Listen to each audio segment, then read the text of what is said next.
Hello, grade nines. Starting the last lesson for the week. It's not the last one for the chapter, just for the week. Okay, 6.6, finding an equation of a line given 2 points. Okay, so we're just taking this one step further from what we've learned a couple days ago with regards to finding an equation. So, sorry, on Tuesday we found an equation with a slope and 1 point, but now we're doing the equation of a line with 2 points. So we're still going to go through the 3 steps. So the first one is to find the slope. Our second one is to find the y-intercept. And then our third one is to write the equation.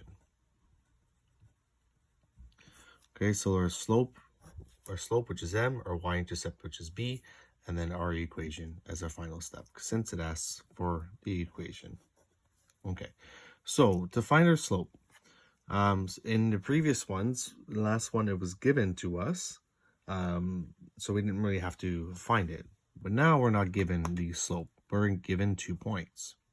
Okay, so we've learned earlier in the chapter, in the previous chapter, if we're given 2 points, to find the slope, we use the formula.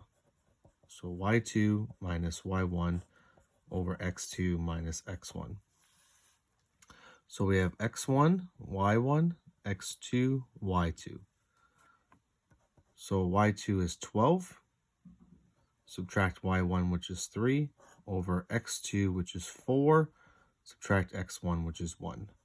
So we get 9 over 3, which gives us an answer of 3. So 9 divided by 3 is 3. So our slope is now 3. Okay, now we have to find our y-intercept. So y equals mx plus b. So what we learned from Tuesday's lesson is that the m is 3, so that's going to go into our m. And we're looking for our b value. So on Tuesday's lesson, when it was given, we were given 1 point. So we were given 1 point, and we would substitute that point into x and y, or y and x. But today, we're given 2 different points. Okay? So you have to choose one. And it does not matter which one you choose. So you could substitute either point into the equation to solve for b. What I would suggest is you choose the point that is easiest to work with, or has the easiest numbers. So in this case, I would choose 1 and 3, because 1 and 3 are easier to work with than 4 and 12. So 3 is going to go into the y, and 1 will go into x. So we have 3 equals 3 plus b. Well, isolate for b, we're going to subtract 3 on each side. And in this case, we end up getting a 0 for our y-intercept, which is fine. That means it just starts at 0. So our equation would then be y equals 3x plus 0, but you do not need to write the 0, so the equation is y equals 3x. Okay, and just a reminder, when it starts at 0, that means it's direct variation. Okay, number 2.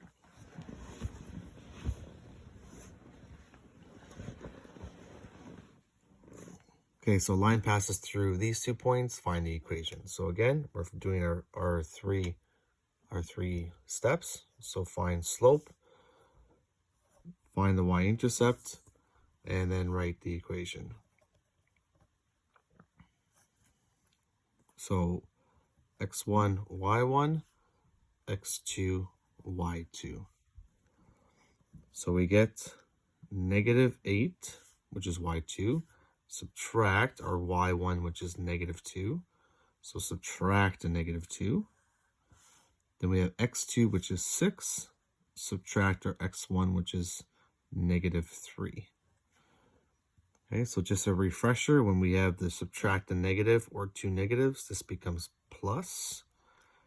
And we have 2 negative here, it becomes plus.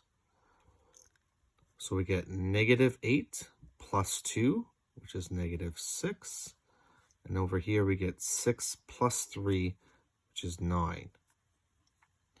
Okay, I want you to see if we divide this, we're going to get a decimal. So we do not want a decimal.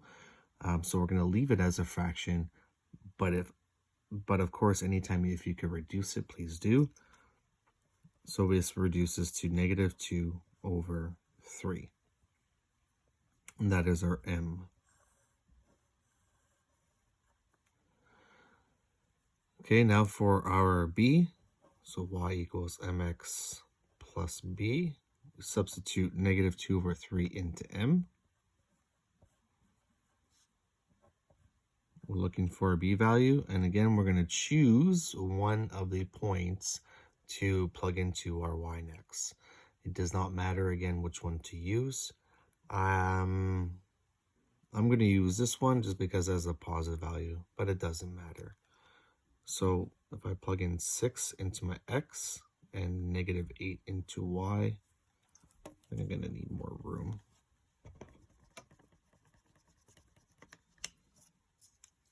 Okay, so multiplying fraction a whole number. So just multiply the negative 2 times 6. Again, if you want to, you can put this over 1 and be 3 times 1. So we get negative 8. So negative 2 times 6 is negative 12. 3 times 1 is 3 plus b. Okay, at this step, always try to see if you could divide this fraction. In this case, we can. Negative 12 divided by 3 is negative 4.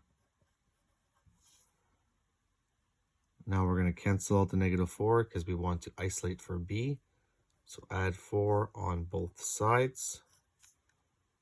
And we get negative 4 as our b value. So then our last step is the equation.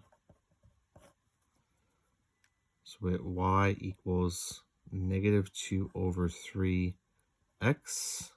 minus 4.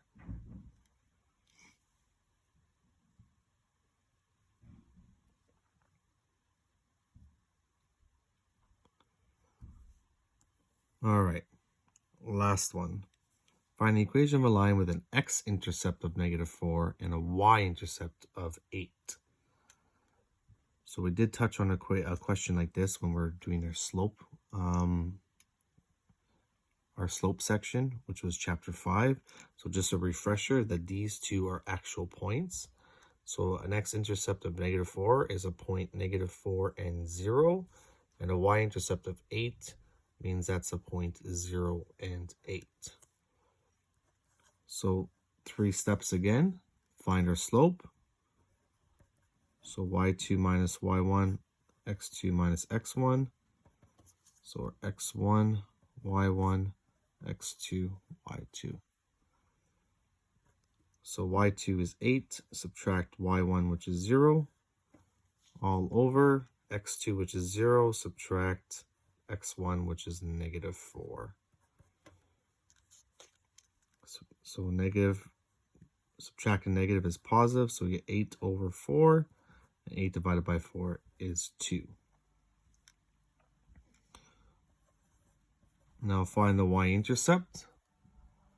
Okay, so this one, if you want to go through the steps we did previously, you can, but it actually tells you the y-intercept is 8, so we don't need to do any work there. So it gives us the y-intercept. And now our last step, write out the equation. So y equals 2x plus 8. Okay, that concludes the lesson for the week. Please go through these questions. Here is the homework, 342, 1-6. There are some difficult ones there, so if you have any questions, please feel free to email me through e-learning. I want to do a couple birthday shout-outs because I know some people's birthdays are tomorrow. So happy early birthday to Sachin. And a happy, sorry, his is tomorrow. And then a happy early birthday to 2 people, which is on Saturday, which is James and Johnson. So happy early birthday to you guys. On another note, I want to also tell you guys that there will be a CPT for the course. I will post more information about it next week, but the CPT will take place in probably the second week of June. it is worth 30% of your mark. It is obviously optional, given that your marks can go down at this point. So if you choose to do it, great. If you don't, that's up to you.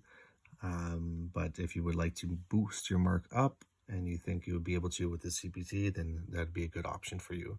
So that'll be the 30% of your mark, and that will happen in a couple weeks. But it will be assigned where you have like maybe a couple hours to complete the questions. So I'll give you guys a lot of notice on when that would occur. All right. I hope everybody is well, and I hope everyone has an awesome weekend. We'll talk to you later. Take care. Bye.